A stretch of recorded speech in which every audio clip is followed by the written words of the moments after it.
नमस्कार, मैं राजीव कुमार।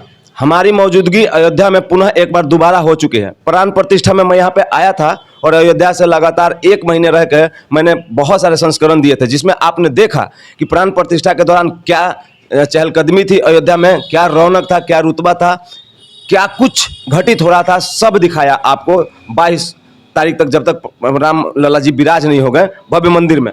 फिर दोबारा जब मैं यहाँ पे आया हूँ तो एक सवाल लेके आया हूँ, और सवाल पूरे भारतवर्ष का नहीं है, पूरे विश्व का है। और वो सवाल ये है कि बीजेपी को क्या सिला मिला अयोध्या वासियों से। ये सवाल मैं नहीं कर रहा हूँ, ये सवाल पूरा विश्व कर रहा है। कहीं से भी हार जाती बीजेपी, लेकिन अयोध्या से क्यों हार गई? चुनाव हार जाती चलता, भक्तों का ये भी कहना है कि चुनाव हार जाती चलता, लेकिन अयोध्या से तो नहीं हारना चाहिए था। मैं आपको ये बताना चाहता हूँ कि अभी जिस जगह पर मैं बैठा हुआ हूँ, ये लता मंगेशकर चौक से 100 मीटर दूर कौन सा मंदिर है महाराज जी? साकेत भवन नया घाट अयोध्या। साकेत भवन नया घाट अयोध्या। महाराज जी हमारे साथ जुड़े हैं और इन्हीं तमाम सवालों के ऊपर हमारा ये संस्करण आप देखेंगे। और आप वीडियो स्किप मत कीजिएगा। अयोध्या का एक्चुअल हालत और स्थिति और लोगों का स्थिति क्या है, मानसिक स्थिति क्या है, वो बताने की कोशिश कर रहा हूँ। पूरे अयोध्या में जिनसे भी बात कर सकता हूँ जाऊँगा, बात करूँगा, आपको बात करवा के आश्वस्त करने का कोशिश करूँगा कि अयोध्या में एक्चुअली चल क्या रहा है। तो महाराज जी देर न करते हुए सबसे पहले मैं आपको, पहले तो आप जिस जो संस्कार है मेरा, पहले मैं उसको वहन करता हूँ, प्रणाम करता हूँ महाराज जी। जय श्री राम, जय श्री राम। स्वागत है महाराज जी मेरे चैनल पे आपका। आपको भी बहुत बहुत धन्यवाद। महाराज जी एक बात बताइए हमें, सबसे पहले सवाल हम ये लेते हैं, क्या प्रत्याशी का चुनाव गलत हो गया था? क्या मोदी जी का टीम और मोदी जी, क्या बीजेपी खेमा ये तय ही नहीं कर पाई कि प्रत्याशी किसको डालना है अयोध्या से? देखिए, प्रत्याशी की बात रही तो इस शीर्ष नेतृत्व भारतीय जनता पार्टी को तय करना था। भारतीय जनता पार्टी शीर्ष नेतृत्व ने तय किया और पुनः तीसरी बार लल्लू सिंह को, लल्लू सिंह चूंकि स्वच्छ छवि के और पाक साख आदमी थे, उनका चयन किया।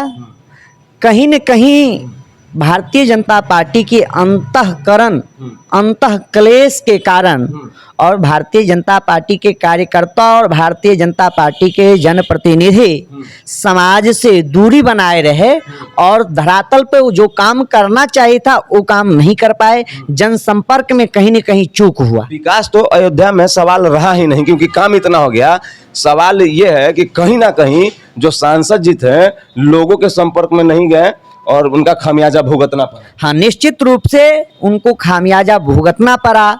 और भारतीय जनता पार्टी के जो कार्यकर्ता हैं, कार्यकर्ता को जब आप उपेक्षित करिएगा तो खामियाजा भुगतना पड़ेगा। भारतीय जनता पार्टी के जितने भी कार्यकर्ता हैं उनका सुना नहीं जाता है, उनको कोई सुनने को तैयार नहीं है। जो आपके लिए दिन रात घर काम धंधा छोड़ करके आपके लिए निरंतर लगातार रहेंगे, वह अगर किसी प्रकार के कोई प्रताड़ित करता है, परेशान करता है, आप उनका नहीं सुनिएगा तो फिर आपके साथ यही हाल हुआ जो अभी हुआ है।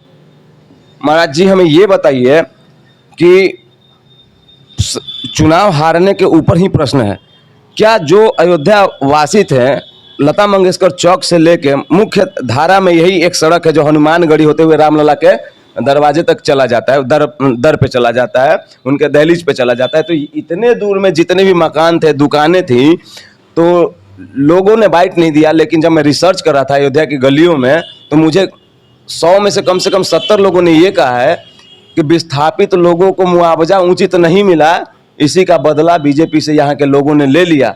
वैसे लोग जो सड़क के किनारे मूल रूप से ज्यादा थे। देखिए, ये राम पथ मार्ग है और अयोध्या में 4-5 मार्गों का चौड़ीकरण हुआ। राम पथ मार्ग हो गया, धर्म पथ हो गया, भक्ति पथ हो गया, राम जन्मभूमि पथ हो गया और 14 कोसी पंचकोसी परिक्रमा मार्ग हो गया। निश्चित रूप से जब राम पथ का चौड़ीकरण हुआ, इसमें मेरा मंदिर साकेत भवन मंदिर है, जहाँ हम अभी बैठे, जहाँ पे आप मौजूद हैं, यह साकेत भवन मंदिर है। इसमें हमारे दुकान में 7 किराएदार थे जी।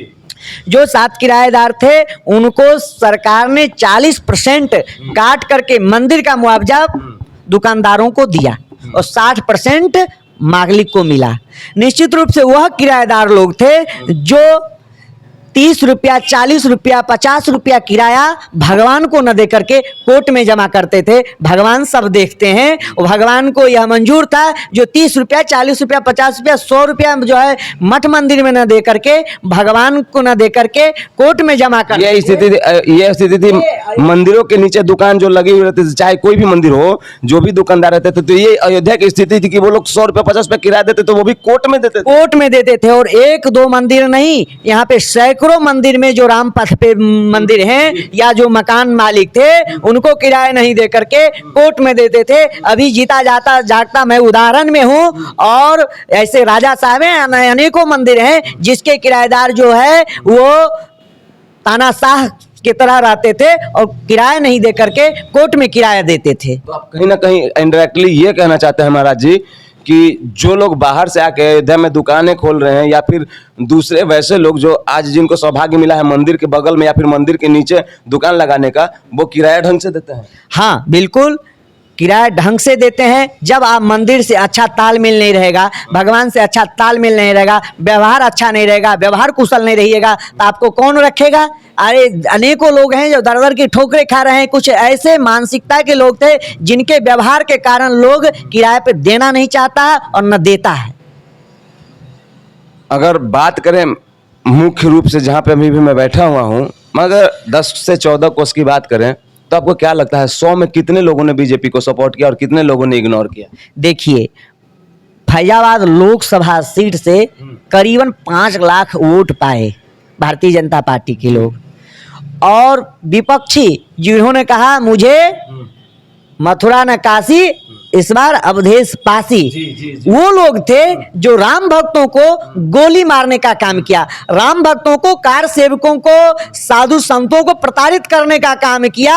फिर जनता ने उन्हें जिताने का काम किया। मैं उन जनता जनार्दन से, देखिए जनता जनार्दन का अपना मताधिकार प्रयोग करने का है, अपना मताधिकार प्रयोग करते हैं, मगर इसमें ऐसे कुछ लोग थे जिन्होंने अयोध्या का विकास उसे अच्छा नहीं लगा। अयोध्या में 32,000 से लेकर 40,000 करोड़ के परियोजनाओं को माननीय प्रधानमंत्री और यशस्वी मुख्यमंत्री ने लोकार्पण करके गए। अयोध्या का विकास अविस्मरणीय, अकल्पनीय। इससे पहले पूर्ववर्ती सरकारों में अयोध्या उपेक्षित रहा करती थी।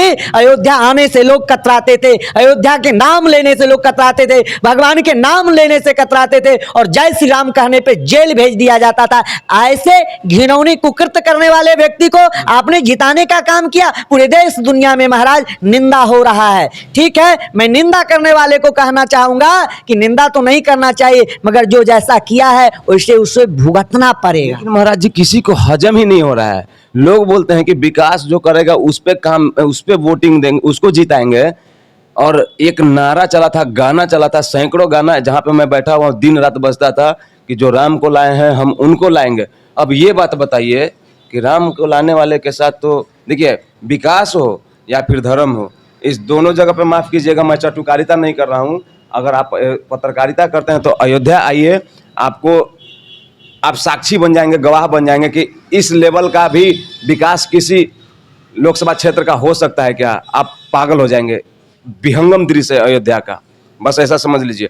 लोग ऐसा कहते हैं महाराज जी कि 10 साल 15 साल पहले, जितना भी साल पहले, एक समय ऐसा हुआ करता था कि यहाँ की तंग गलियां गोबर और कीचड़ में सनी हुई थी। बिल्कुल, निश्चित रूप से आपने कहा कि जो राम को लाए हैं हम उनको लाएंगे। निश्चित रूप से भारत, हमारे देशवासियों ने पुनः तृतीय बार, यह आजादी के बाद दूसरी बार हुआ जो लगातार 3 बार प्रधानमंत्री पूरा विश्व को मोदी जी के लिए इस बात का खुशी है और लोगों ने आभार भी व्यक्त किया है कि तीसरे टर्म में भी आ गए।